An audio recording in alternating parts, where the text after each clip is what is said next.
1800-cü illərdə fransızlar Afrikanın digər bölgələrini necə istismar etdilərsə, Madaqaskarı da eyni şəkildə 100 ilə yaxın talan etdilər. Təbii ki, Madaqaskar xalqı fransızların hərbi və texnoloji gücünə qarşı duruş gətirə bilmədi. Buna görə də bu gün ölkədə Malqaz dili ilə yanaşı fransız dili də geniş yayılıb və demək olar ki, hər kəs bu dili sərbəst şəkildə danışır.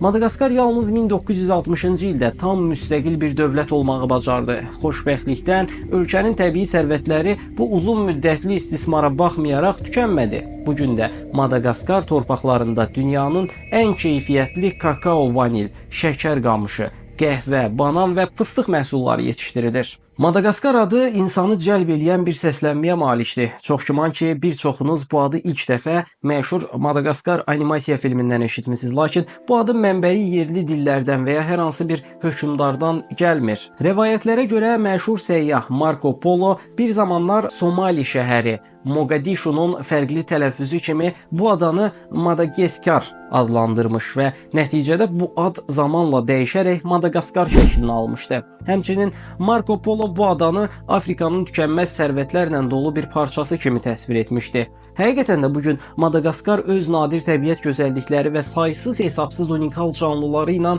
nəhəng botanika bağına bənzəyir.